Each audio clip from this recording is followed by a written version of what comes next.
Welcome to GovCom Unfiltered, where your journey through the labyrinth of federal contracting begins. I'm Alexa Choi, your guide and host on this epic adventure.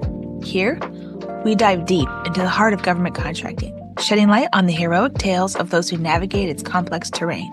Our mission? To bring you closer to the action, revealing the critical steps, triumphant victories, and occasional pitfalls that our intrepid adventurers face. Your journey into the world of government contracting starts now, and we could not be happier to have you with us. Let's embark on this adventure together. Hello, and thank you for joining us on GovCom Unfiltered. Today, my guest is Carrie Kramer. Carrie, welcome to the show. Thanks, Alexa. Thanks for having me. Yeah, absolutely. To kick things off, I would love to have you introduce yourself.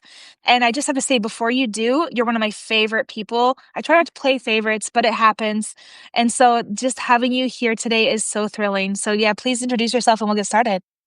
Sure. So, Alexa, I'm Carrie Kramer, a GovCon executive. I've been around the DC Metro Beltway coming up on 30 years. I've worked in a couple of different types of roles. I continue to kind of toggle back and forth between growth, operations, delivery, etc. Outside of work, I'm a boy mom, very adventurous. You never know what I may be up to any given weekend. Lots of time outside.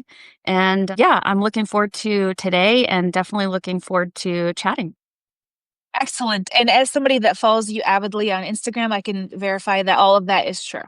I never know if you're climbing a mountain or if you're in Idaho snowshoeing. I'm just like, when I grow up, I want to be like Carrie.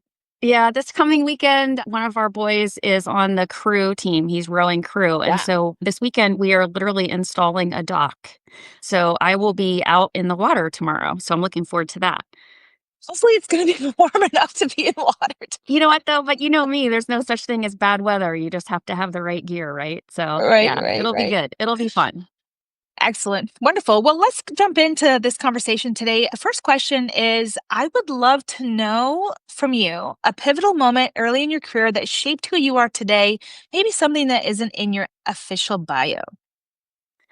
Yeah. So a lot of people don't know that I'm actually a liberal arts person. So when I went to college, I majored in history. And it's a long running joke because you hear it will pop up, oh, even history majors can do this, etc. When I graduated, I had no idea what I was going to do, but I knew I had to find a job. And I ended up, through an alum, finding a job supporting federal law enforcement. And so I stayed in that community and still have numerous points of connection there even today. But I stayed in that community supporting for something like 7 years in my early career. It was a very pivotal moment because I just thought, why not? I can figure this stuff out. I can do this. And I was willing to travel. I was willing to do all kinds of things, even including at one point, I was an instructor at the Federal Law Enforcement Training Center. And so the reason that I would say that's pivotal is lots of times, even at that early age in my young, early 20s, I was in a heavily male dominated industry. Lots of times I would literally be the only female in the room. And I certainly didn't have a criminal justice degree. I was kind of making it up as I went along, right? But I learned quickly and I was just, eager enough to try things and to do things. And it's something I've taken with me. And those are some of the foundational skills that I even fall back on today. So pretty pivotal. So let me ask you this question. When it comes to being the only female in the room, and I find that to be the case a lot in IT and building software, and selling software, I would find myself on calls, I'm sure you have too, where you're the only woman in the room, the only woman on the calls. How do you avoid the imposter syndrome that can sometimes happen? Gosh, that's a hard question. I don't know if I do the best job of avoiding imposter syndrome. What I do is I try to just focus on what I can contribute and what I can control.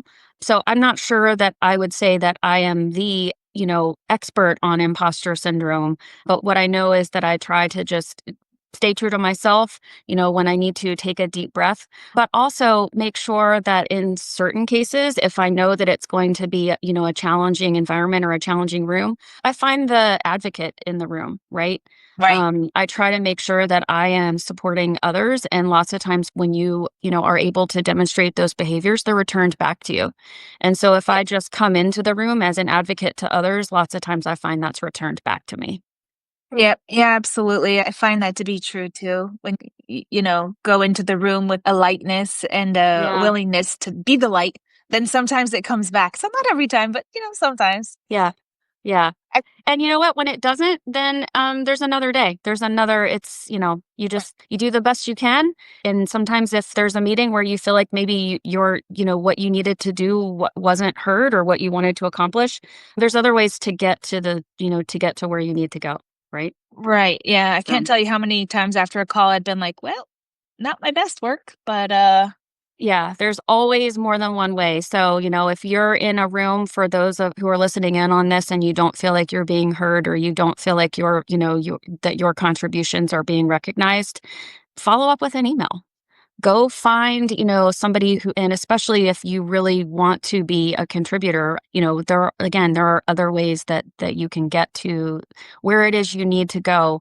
And if you don't get, if you don't get that in the initial meeting, if you don't get that from the very beginning, there are other, I would just encourage people, be tenacious, just continue doing what you know is right.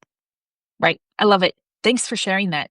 All right. So can you tell us about an unconventional strategy that you used either to win contracts or really advance in government service delivery that others might be hesitant to try but should consider? Whew, I probably have two answers to this. First of all, I'm not afraid to be unconventional, as you know, Alexa. Yes, I Um, did. so the one thing I would say is don't ever, slack on doing the work. Don't ever slack on doing the homework, right? And so it's okay to put in the effort, put in the work, right? So, as far as unconventional, I think sometimes people think that winning contracts, whether you call that capture or BD, is a science. And my approach is more that it's an art. And I think you are like minded in that area. It's not always about filling out the PowerPoint slides and going through the steps. It's about developing the connections. It's about doing the right thing. And it's more of the slow and steady, right? And so I think sometimes when people in this industry think about going through a process to win contracts, again, they think that it's very tactical. If you do this, then et cetera. And I have always approached it sort of from a different angle. The other thing I would say in the second part or my other answer to this, as far as being unconventional, I can give you an example of Yeah. what I'm talking about. So, a practical example, at one point in my career, I was deliberately and intentionally hired as a key personnel on this really large game changing contract. And I was brought in specifically to this large company to support the capture, but also to be the bid program manager. Through what I was just describing a minute ago of doing the homework and really doing the research, I determined that I actually wasn't the most qualified program manager. So I Right. had this crossroads of, do I tell leadership and risk me maybe not having a job because that's what I was hired to do? Or do I come clean and say, look, these other bidders, these competitors are going to have folks that have the following qualifications. I think this Right. is, and so I did. I was honest with leadership. It was a scary moment, right? Because I Yeah. had to think, okay, did I just like talk myself out of a job? But it was the right thing to do. Unconventional, absolutely. Did we win? Absolutely. I was not the program manager, but because of the leadership and the homework and all of the things I was talking about that I did, the company won the work. The right program manager was in there. And actually, I think that work continues on even to today. So, pretty proud Wow. moment. Risky, but a proud moment. I feel like this goes back to some of what you were saying that might even be tracked back to your values, which is doing the right thing, right? It might not always feel safe, It's not right? always easy. Yeah, not Yeah. always easy. But doing the right thing remains to be the right thing. Yeah. What is the saying? The time is always right to do what is right. So, yeah, and it doesn't necessarily mean that's always the trail that's the easy downhill trail, but the view, from the top of that trail is worth it, right? When you know Yeah. that you've done the right things and when you know that maybe if it's unconventional, but you've done the homework, you've done, it is a good feeling at the end of the day. Right. I remember when I was younger, I mean, everybody in their 20s kind of runs around trying not to die, like playing a video game without reading the instructions. And when I was in my 20s, I was the same. I honestly I was absolutely like every other 20-year-old. And I was like, okay, there's a lot of decisions to be made here. I don't know what's right, but I was like, this is my litmus test. If I can look myself in the mirror and not be ashamed of what I see, then I'm on the right track. Like, I was Bingo. like, just boil it down to something that simple. And that has never changed, even to this day, way past my 20s. Yeah. Oh, no, you're probably like what, 29, 28? I mean, 30 at least. So cool. All right. I'm loving this. So the next question is really, I'm kind of curious. I know you have a great network, a big network. You're huge in ACT-IAC and you know a lot of people. I'm kind of curious if you look back at your journey, who was one person that opened an unexpected door for you and how has that experience influenced how you pay it forward to help others? Yeah, I I am incredibly fortunate that in certain cases I just have worked with people who have, been able to pay it forward. And so I don't really like the term lucky, but in certain cases, I've been able to connect with different individuals and really learn what it looks like to pay things forward. Probably the example that speaks to me the most is going back to what you were talking about in my 20s when I was, learning and I was the sponge and I was just trying to do all the things. I had the opportunity to support a pretty large engagement over at the Department of Treasury. Again, young, learning, et cetera, very eager, was connected with a very senior government, person. He is still in the industry today. He's still proudly supporting the public service. And he took a chance on me and he let me, come in and support this really large strategic program service wide. And he really didn't need to do that. There were others that I worked with on my team that were certainly more senior that he could have easily, hopped over me and connected with them, et cetera, et cetera. But time after time, he would insist on working with me.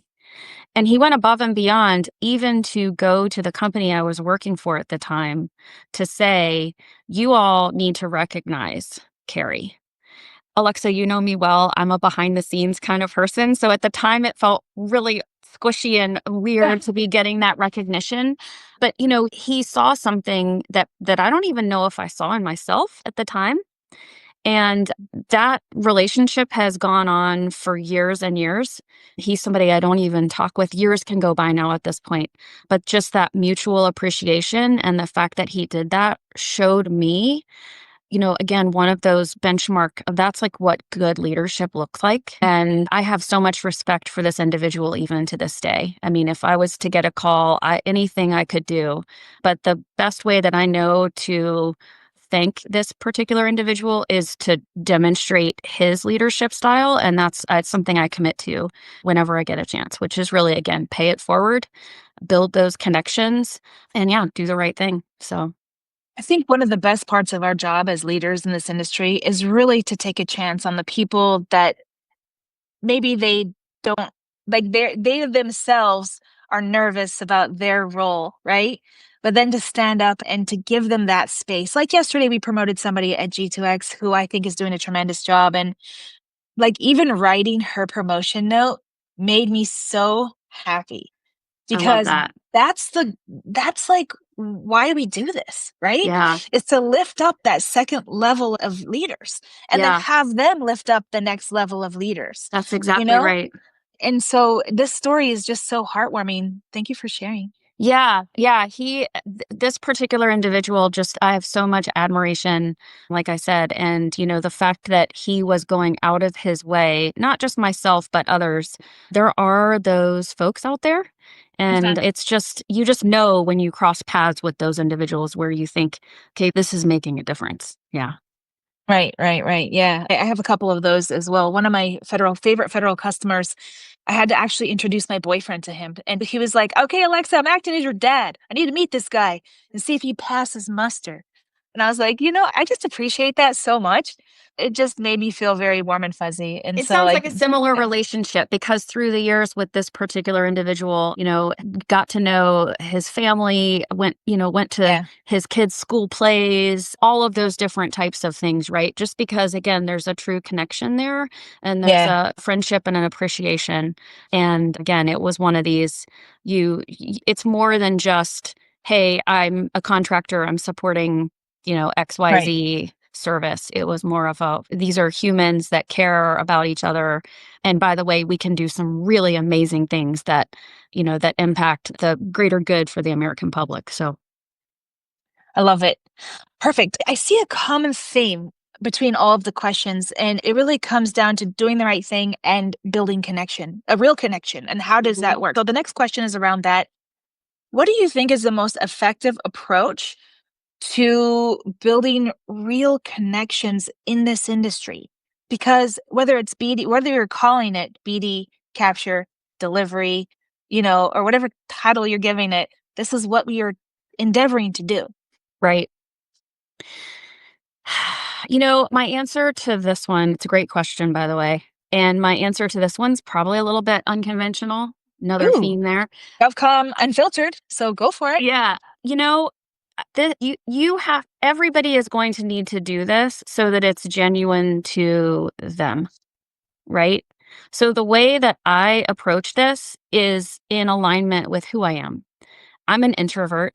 I'm not going to be the one, up there on the stage or wanting to be, in the spotlight.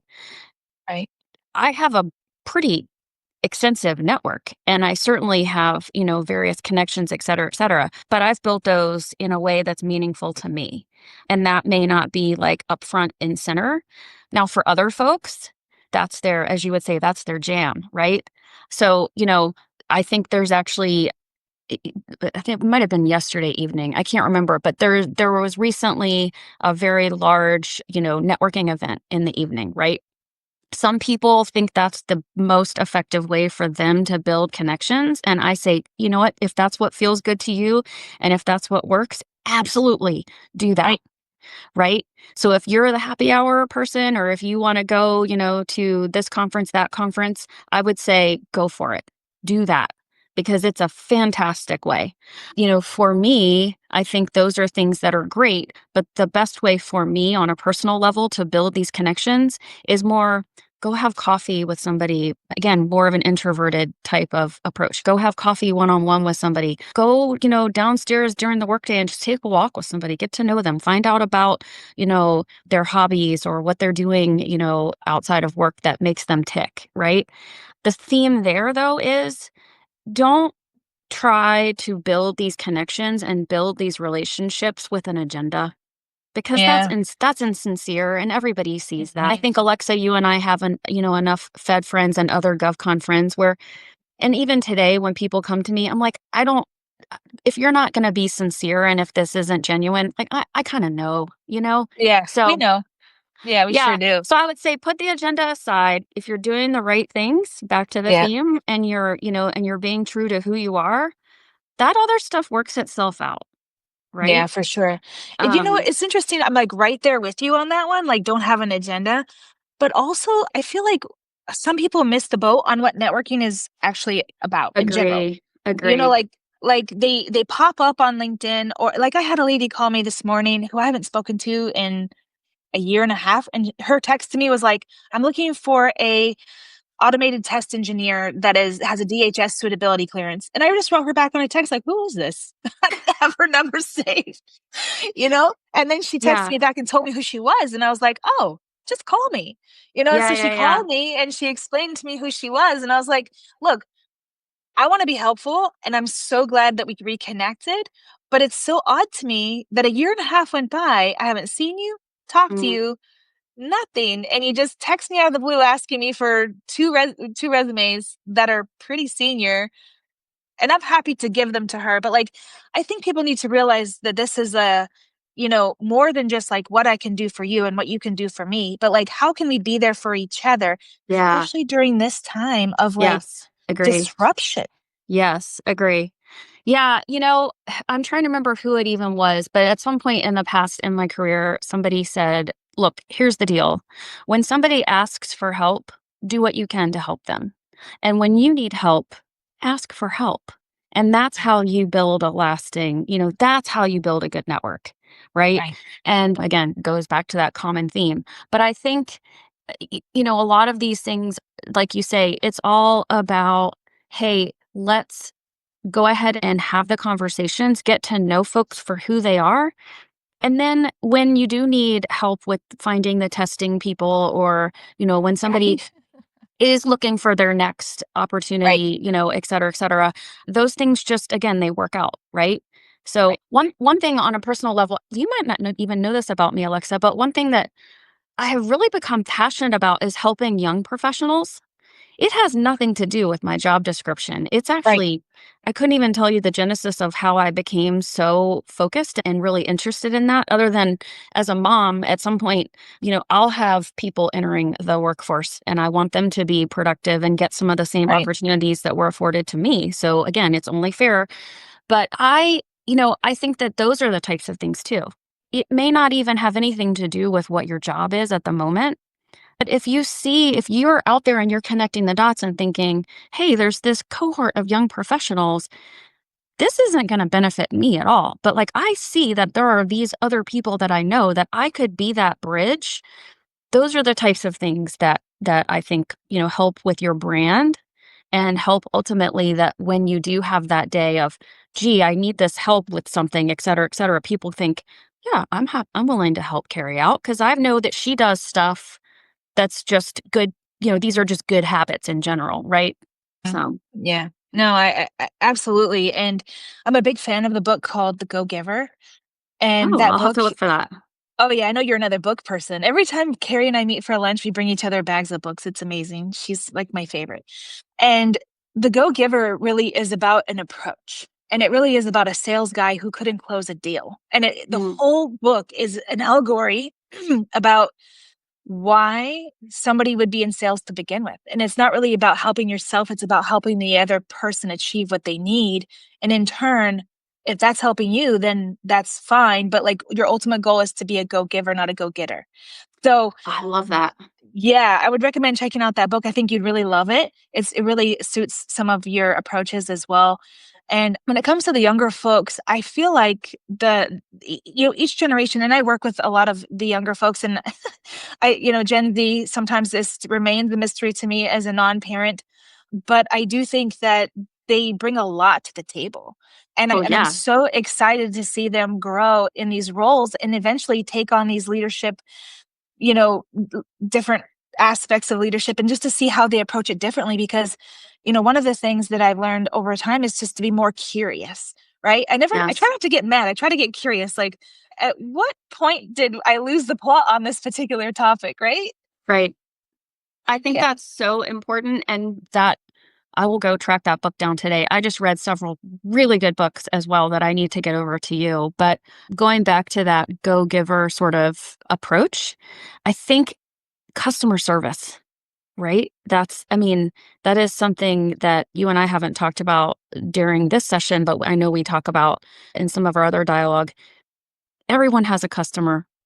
And Yep. if you're a leader, your customers are the people who are on the team that you have the responsibility to support and lead.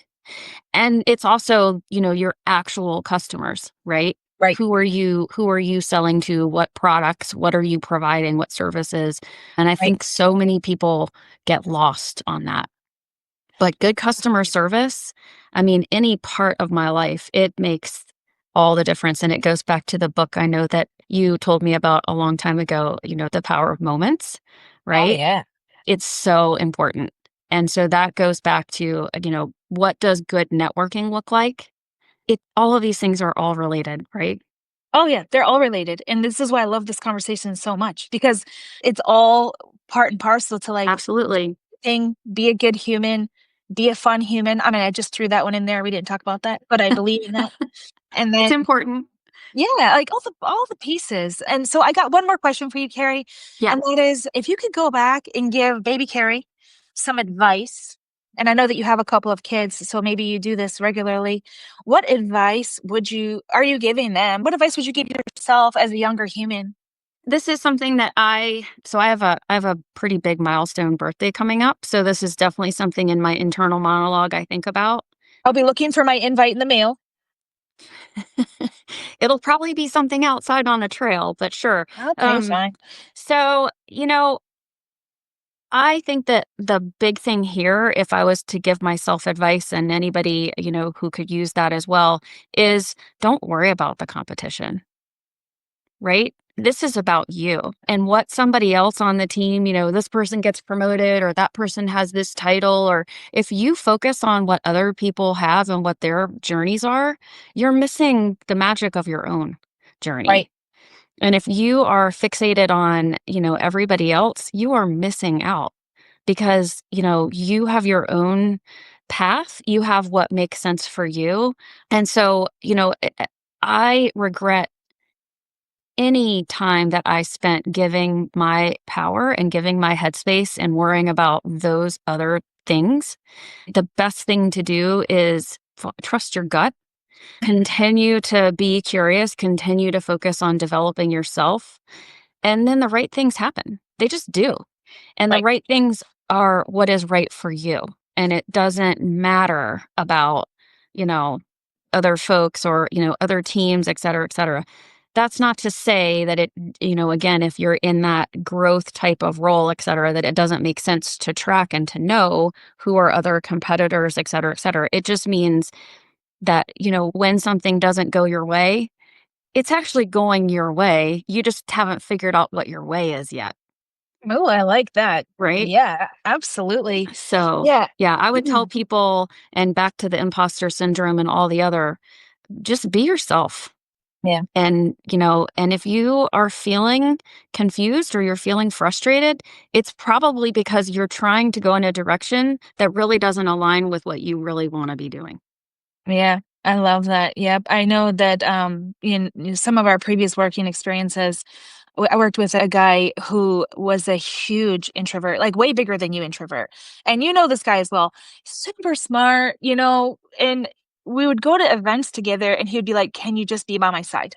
Because I can do the smart person talking, but can you do the friendly person talking?" And I was like, "Yes, absolutely."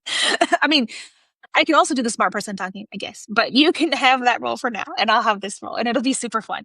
And sometimes I feel like when we go to these big events, like ACT, I Act ELC, right? I feel Hmm. like there's a lot of our Govy friends who show up and they get very nervous and they don't know how to approach a room full of contractors. So I feel like our goal for that as government contractors who are friends with these Govies is to make them feel welcome, make them feel comfortable. Absolutely. Absolutely. Because chances are everybody else in the room had those same feelings at some point. Yeah, there's some level of, again, going back to the first question you asked me, you just have to be fearless enough. Just try it, right? And like you say, there's going to be somebody out there who is like-minded, who is going to be right there. Alexa, you are so unique. You don't have to go into a room with anybody and have the smart person and the friendly person. You're both. I appreciate that. Thanks, Um, Gabby. yes, of course. But that one of the things about you that is so incredible is that you are so supportive and you are so generous with your friendliness. And so it makes you approachable. So, to close the loop on that last question, I would just say that, it would be great if I will commit, in fact, when I'm reflecting and I'm thinking about what are things I could have been doing better, that I should probably be a little bit more like you, a little bit more Oh, friendly, a little bit. no. You do a great job with that. I mean, I see you at all of these events and you're extremely friendly as far as I'm concerned. And one of the things I love the most about working, by the way, this is a wiki link to everybody listening. I worked for Carrie. She was my boss We for about worked a year. together. We worked And, together. and one of the things that I learned the most working for you was your extreme lean towards supporting the team. There's this thought process about like if somebody's not working out in a role, that is the person's fault. You need to replace the person 9.5, maybe 9 3/4 times out of 10. It is the process. It is the lack of communication, or it is something else. It's not that person. It's some other thing that's going on. So how do we remove the obstacles and get this person to be successful? Yeah. And that was Yeah. your leadership approach. And it just blew my mind. It was amazing.